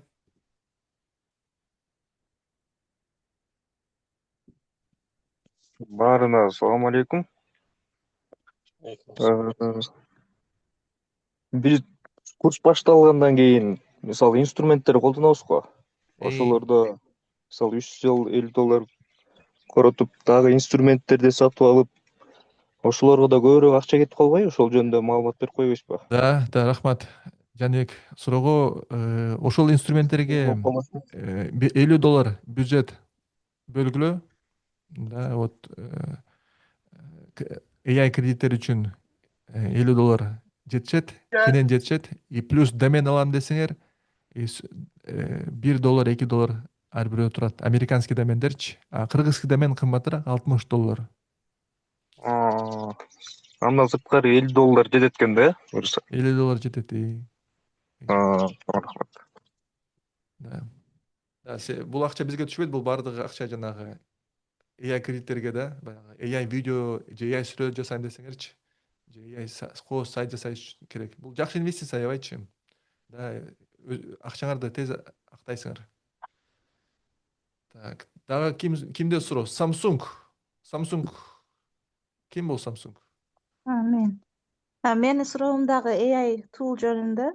Канча tool үйрөнөбүз бул курста? Анан ошо tool'дарды аттарын айтып бере аласызбы? Да, биринчиси болсо Google AI Studio, экинчиси болсо Lovable. Анан кийин башка майда чүйдаларды ушулардын айланасында үйрөнөбүз да, бирок ушул негизги экөө.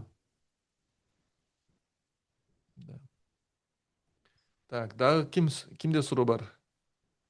Мына Xiaomi. Микрофон, Xiaomi.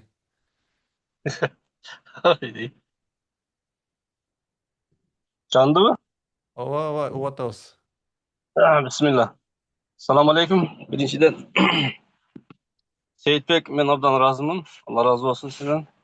Бизге аябай жакшы нерселерди үйрөтүп атасың. Элге пайдалуу болгон нерселерди биз дагы иштеп чыгабыз деген ойдомун. Мен өзү именно ошол айтишник эмесин бүтүргөнмүн, бирок ал кесип менен иштебеймин да. Мугалим болуп иштегенмин, бирок ал кесип илгерки байсик тилинде окуганбыз да биз. Эми ал заман артта калды да, биз 30 жылдан окуганбыз. Азыр заман аябай тез өнүгүп, азыркы мына код жазма эмелер аябай оңойлоштурулуп калыптыр. Ага мен таң калдым азыр. Өтө сонун нерселер ачылып калыптыр да. Сени аябай Алла ыраазы болсун, аябай жакшы көрдүм. Ушул ишиңде Кудайым алдыга жылыш кыла берсин. Аябай жакшы мындай бир нерсеге багыттап атасың бизди.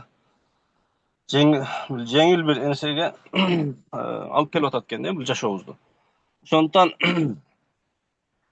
бул нерседе мен азыр курстарга катышканга иншалла мен жазылдым, окуйм, Кудай кааласа аягына чыгам. Ушул нерседе иш аткарам деген ойдомун. Анан мен такси тармагында иштеген үчүн могу такси тармагында кээ бир компаниялар монополист болуп калган да. Биз ушул нерсени ушул немен жасасак болобу деген ойдомун да. Мен именно өзүм кесибим байланыштуу болгон үчүн. Ооба. Керек болуп атат бизге. Ушул Эмечи, Да, программа. да, мен Такси кызматы. биринчиден саламатсызбы? Атыңыз ким? Бек. Бек? Бек, Ооба. Бек Барбиев сыяктуу. Ооба, Так, Бек жөнүндө. эме, Бек, саламатсызбы, рахмат жазылганыңызга. И жана проблема боюнча мен өткөндө премьер-министрдин командасы менен биякта Вашингтондо жолукканда алар да айткан ошо Кыргызстанда Яндекс монополист, эмне кылсак болот депчи. И яй менен кантип чечсек болот дегенде веб-сайт куруп эле өтө кыйын чечкенчи. Биз андай анчалык деңгээлде терең эмес программа курсубуз, чтобы Яндекс бул миллиард доллардык фирма да, уже канча 10 жылдан бери алар өнүк туруп келатат и бул курстун ичине кирбейт. Андайчы. Да, бизде башталышкы курста бул үчүн өтө күчтүү программист, даже күчтүү программисттердин эле колу жетпеши мүмкүн да. Команда иштеш керек. Так что бирок ойлонуп көрсөк болот, башкача бир нерсе кылыш керек. Анычы. Ал Wildberries иштеп атат да, буга конкуренция болуп. Wildberries иштеп баштады азыр. Адамдар ошого мындай эме бар, результат кичине бар. Эми мейли башка нерселерде да ишке алдыга жылышканга биздин Кыргызстан мына эми өнүгүп келатат. Көп эмелер керек да бизге, приложение мына веб-сайттар керек экен. Ошол ар бир компания өзүнүн түптөп иштеп кеткенге азыр мына силердин мына эмеңерден канча балдардын ийгилигин көрүп кубандым да, субханалла. Мындай жөнөкөй эле ар тармакта иштеген балдар эле ушул бир айлык курста же канча күндүн ичинде эле ушундай нерсеге жетишип калды. Туура. Мени да аябай кубандырат. И вот даже Абдынайымдын бүгүн ийгиликтерин биринчи жолу көрдүм. Өтө кубанычтамын. Канча дагы окуучуларыбыз катыша албай калды. Алар деле бөлүшө албай калды. Биз чакырсак болмок экен. Эмкеде чакырабыз. Эмки жолу вебинар уюштургандачы, мастер-класс уюштурганда. Ооба. Сейитбек ооба, анан эме акча боюнча дагы айтып атышат да, кымбат депчи. Кыргызстанда өзү кымбатчылык болду башка нерседе элечи. Бирок мына сумма менин оюмча жакшы эле нерсе го дейм. Өзү негизи кымбат болгону ошол баягы товардын кымбат болгону жакшы да, ал ошо ийгиликке жеткирет кайра тескерисинчечи. Эгер арзан болсо бааланбай калат да, аны эч ким көңүл бөлбөй калат. Натыйжада ал результат бербейт да. Ошондуктан кымбат болгону, кымбат деле эмес, эми орточо эле болгону жакшы го дейм ушул баа. Да, мен ойлойм, канчалык биз аракет кылабыз, канча ресурс бөлөбүз ушуну окутканчы, бул жакшы баа да. И канчалык тез актайсыңар, курс маалда эле актап атышат окуучуларчы ушул акчаны. Ошол үчүн кандай башка инвестиция кылсаңар болот жашооңордо, курс маалда акчаңарды актаганы. Мен ойлойм, башка мындай инвестиция кыла албайсыңар. Бул жашооңордо эң жакшы инвестиция болот. Ооба, анан Сейитбек ошо баягы бир суроо берген адамды кайра кайталатып суроо бердирип, анан баягы убакыт алып коюп атат кээбитлерчи. Ошого мен деле суроом менен бүттү. Анан башка суроо берем дегендерге дагы убакыт берсек, иншалла. Хорошо, рахмат. Бек. Рахмат. Так, Клара эже, сиздин микрофонду ачып атам.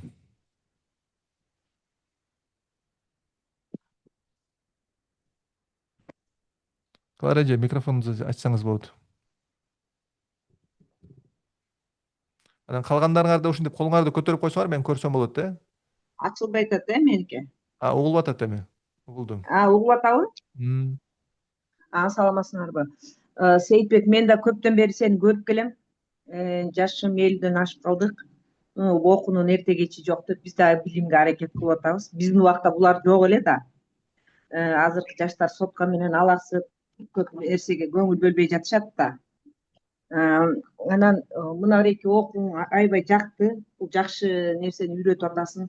Анан мен кече 2 күндө жолдо жүрүп, 2 күндүк сабакка кире албай калдым да. Ошол экини дагы бир кандай кылып бир сыйра көрө алам. Ал бир, анан 24 сааттын ичинде 5000 которсок болот да, сиздерге? Ооба. Клара эже, биринчи суроо боюнча сиз номериңизди калтырдыңызбы? Биздин менеджер байланышып сизге. Жок, калтырып элекмин, азыр калтырып коем. Код менен, мамлекеттик код менен калтырып койсоңуз, сизге байланышып кечеги анан мурдагы күндүн ссылкаларын бөлүшөт. Ошо жолдо жүрүп калып, эметпей жетишпей калдым да. Анан 24 саатта экен. Анан ош болгон, ошо менин суроом ошо. Ишиңе ийгилик, чоң рахмат. Абдан жакшы иштерди кылып атасың. Баа жөнүндө ар кимдин жашоосу ар кандай. Окуйм деп ниет кылган кишиге, конечно, табылат. Болбос нерселердин баарын эле курска катышып атабыз. Биз жок деп коюп эле кредитти базага ала беребиз. Биз башка нерсеге коротобуз кредитти. Кошумчага бат табабыз. Сирдемеге табабыз, анан билимге ушинтип калабыз. Да, Аракет да. кылгыла. Сонун биздин балдар ушундай сонун иштерди кылып атат. Группалаштар. Баарыңар угуп атасыңар, аракет кылгыла. Ниет койсо эле баары бат эле табылат. Да. Баарыңардан улуураак болушуң керек, улуу катары айтайын. Рахмат. Макул кылалы, баарыңардын ишиңерге ийгилик, баарыңарга насип этсин ушул курсубуз. Чоң рахмат Клара эже. Буюрса сабактан Рахмат. көрүшөбүз анда. Сиз кошулуп атканыңызда аябай кубанычтамын. Улуураак адамдар мен күткөндөн көп жакшыраак проекттер жасап атышат. Бизде өткөндө бир эже катышты, пенсияга чыгыптыр. Пенсияда эмне кылам деп ошо биздин курска катышып, сонун вебсайттар жасады. Аябай сонун. Көз үчүн вебсайт жасады, көздү упражнение кылганчы. Андан кийин эмеси мейманканасы бар экен, ошо мейманканасы үчүн сонун вебсайт жасап берди да. Ошол үчүн сизден дагы көп нерсени күтөбүз, кызыктуу нерсени жаратканыңа. Так. Рахмат. Так что жаш чектөө эмес, жаштар деле катышып атат, 12 жаштан. Вот 60 нече жашта болчу ошо эжечи. Так, ким дагы? Айжамал Токтобекова, сиздин микрофонду. Анан Дарыгүл, сиздин дагы микрофонду даяр болуңуз, суроо бергени. Саламатсызбы? Саламатсызбы? Угулуп атабы? Ооба. Агайымы ошол сабактар башталганда, ошо мисалы үчүн биринчи сабак бүткөндөн кийин ошол сабактын записи сакталабы? Мисалы үчүн кээ бир моменттерди түшүнбөй калсак кайра кайталап көргөнгөчү. Ооба, баары сакталат. Ошону сурайын дедим, рахмат. Да, биз баардык сабактарды сактап, дароо эле бөлүшөбүз. Атайын бизде бир канал бар. Ошол жерден көрүп, мына Абдынайым бүгүн айтты го, жана сабактарга катышпай калыптыр. Андан кийин баарын кайталап көрүп алып, үйрөнүп алды депчи. Ошентип заказдар алып, ошолорду аткарып атат. Силерде суроо болсо, группага жазсаңыз, биздин мугалимдер Бермет, Илгиз же башка окуучулар жардам берипчи. Дарыгүл,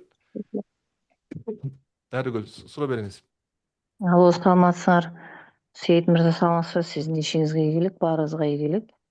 Мен суранайын дегеним, могу жерде мырзалар аябай чыгып алып убакытты алып атасыңар. Токотер жерин айткыла, эки сөз менен сурооңорду бүтүргүлөчү. Биз бу жерде сабак жөнүндө билим алалы десек, силер история, тарых таржымаларга сүйлөп отурасыңар. Болгон эле ошол. Анан бир суроом, сопровождение болобу, канча убакытка чейин болот? Анан мисалы биз азыр 5000 менен брондоп койсок, бул июнь айына катыша албай калсак, кийинки поток кайсыл айда башталат? Кийинки айга деле ушул эле баа менен окуй беребизби? 5000 менен брондоп коюп, мүмкүн биздин азыр 330-350 төлөгөнгө мүмкүнчүлүгүбүз болбой калса, мисалы да. Рахмат. Дарыгүл эже, рахмат сурооңузга. Бронь кылып, эгер азыр катыша албай калсаңыз, анда эмки группа менен катышсаңыз болот. Да, бизде окуучулар ошентип кылат, кээ бирлер, орунду алып коюп, ошентип уже бизде бир нече броньдор бар. Андан кийин дагы кандай суроо бар эле? Мен экинчи суроо бар эле, унутуп калдым. Сопровождение канча убакытка чейин? Ооба, биз постоянно сопровождение кылабыз.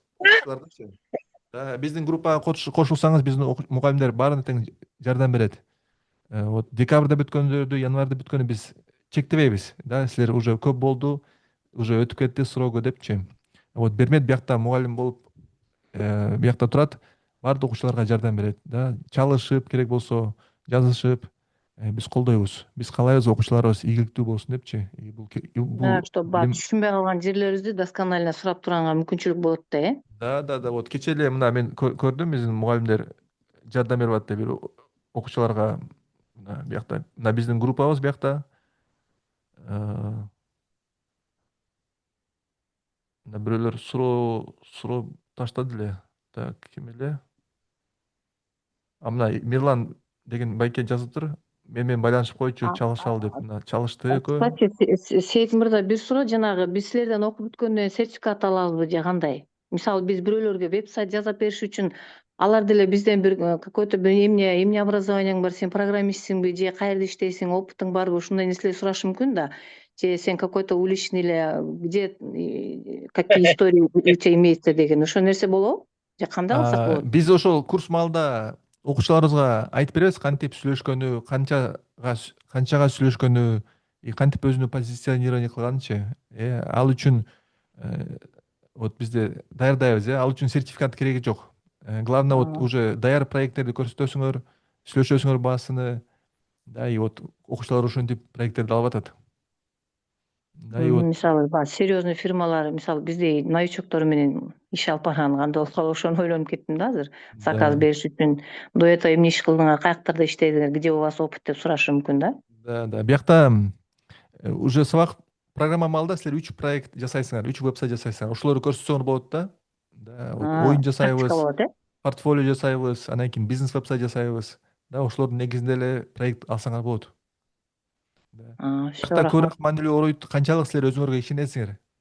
Да, кээ бирде кыла алат сайтта, бирок адам өзүнө ишенбей бирде өзүнө көрсөтсө, анда кыйыныраак болуп калат аңачы. Ошол үчүн биз ошол үйрөтөбүз да, кантип самоуверенно барганычы, новичок болуп деле. Ошол үчүн башында кичинекей проекттерди утуп алып, анан уверенностьуңарды көбөйтүп, анан чоңураак проекттерге өтсөңүз болот. Да, кымбатыраак проекттерге. Рахмат. Макул, рахмат Аргүл. Кошулуңуз, номериңизди калтырдыңызбы? Кече калтыргам, бирок байланышка чыкпай атышат. Мен кече эле брондойн дедим эле, мен кече 330га жетишпей калдым. Кандай болот ал? Реквизитка берген жокмун. Анда жазып коюңуз. Анда мага жазып койсоңуз номериңизди. Мен номер калтыргам сизге дагы. Мага түз калтырдыңызбы, Да. Кече чаттанбы, Жок, жеке личкага жазып дегенин жазгам. Эме Zoom'данбы? Кече ушул эле сабактан. Анда мен карап көрөйүн. Азыр жазып койсоңуз болобу? Мен азыр сактап коем анда. Хорошо, Түз макул, жазып рахмат. койсоңуз. Эй. Рахмат Аргүлжа. Так, кимде дагы суроо бар? Динара деген. Динара iPhone.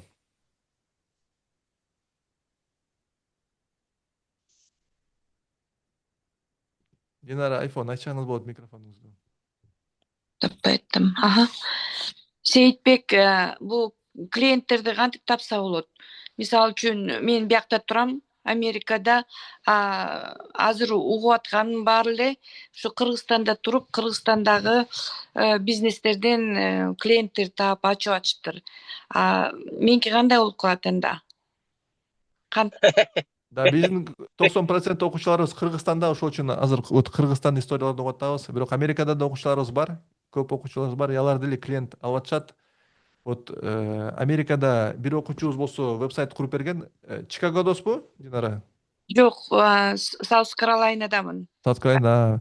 Өткөндө бир окуучубуз Чикагодон эң популярдуу кыргыз ресторанга вебсайт куруп берди. Накта деген ресторанга, эгер таанысаңар, $300 тапты. Бир күн иштепчи. Анан ушундай кыргызский бизнестерге курсаңар болот вебсайттарды да. Американский бизнестерге деле курсаңар болот. Америкада любой бизнеске вебсайт керек да. Ошол үчүн эң башында вот тааныштардан, достордун аркылуу, туугандардын аркылуу издейсиңер. Андан кийин болсо Инстаграмга чыгып реклама кылсаңар өзүңөрдү, тааныштар, башка адамдар силерге байланышка чыгат. Американский, английский язык менен курса болобу, Сайттыбы? Ооба, албетте. Даже английский билиш деле кереги жок. AI өзү английский жакшы жазып берет сизгечи. Да, мен азыр көрсөм болот, Накта деген ресторанга вебсайт куруп берген. Так. Ооба, көрсөңүз. Азыр табайынчы. Так, пока что башка бирөө суроо берип турса болот, же кимиңер бермесең карап турсаң, ачып мен азыр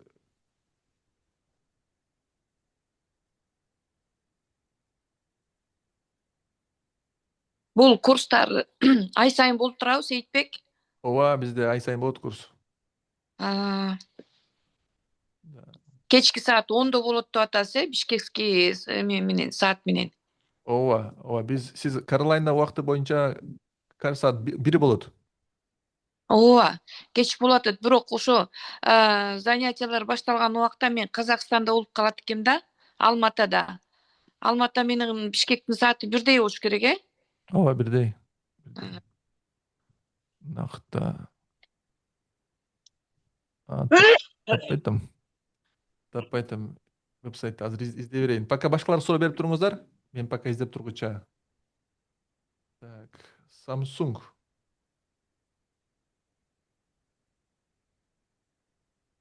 Так, мен азыр. Кимиңер дагы суроо бергиң келет, пожалуйста, колуңарды көтөрүп койгула, микрофоңарды ачабыз. Бири-бирден.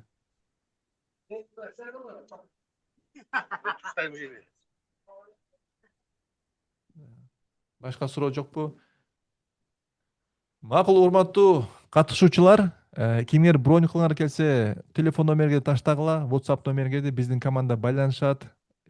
Сабактар жакында башталат. Аябай күтүп атабыз. Аябай кыйын, мотивированный, позитивный окуучуларды биргеликте сонун нерсени үйрөнөбүз. Силердин AI путешествияңарды баштайбыз. Биргеликте сонун Кыргызстанда AI коом куруп атабыз. Чоң рахмат катышканыңызга. Так, Жамиля, макул. Жамиля, суроо берип коюңузчу.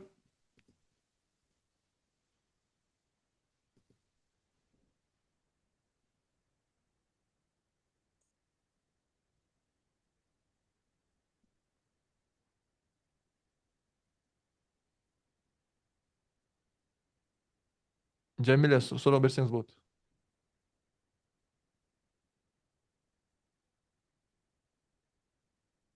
Мына Америкадагы вебсайтты таптым, силерге көрсөтөйүн азыр.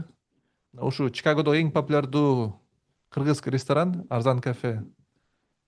Ошол ресторан сатылып атат. Мурун сатылып атчу, азыр билбейм сатылып атат, бирок ошол вебсайтты курган маалда сатылып атчу. И вот клиенттерге түшүндүрүш үчүн эмне болгон ресторан экен деп ушу сайтты курушу да. Ошо сайтты бир күндө курду, $300 тапты ошо студентибиз. Мирлан байке. Ушундай ресторан жөнүндө информация, канча киреше көрөт экен, ачылышы. Так что Америкада деле бунун билим пайдасы бар да, кирешелүү билим. Сейитбек, дагы бир вопрос да. Мунугу e-book жазып, электронный книгу өзүң сайтыңа ачып туруп ошол жерден сатса болобу?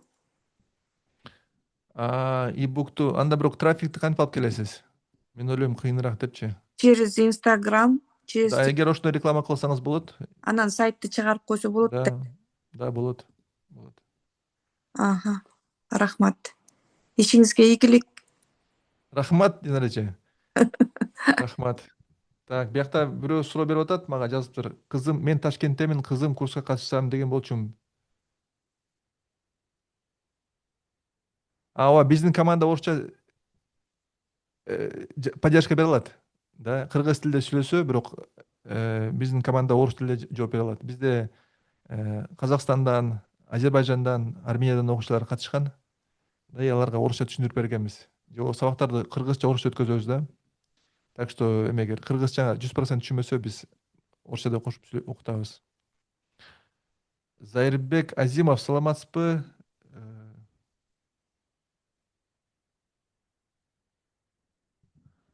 Макул, мен сиздин номерди сактап койдум, биздин команда сиз менен байланышат. Да, мен сактап койдум. Мейли анда. Чоң рахмат убактыңызга, барыңыздарга. Жакшы туруңуздар. Кимгер байланыша элек болсоңар, номерди ката элек болсоңар, бизге группадагы жазгыла, биз силер менен байланышабыз. Жакшы туруңуздар. Чоң рахмат.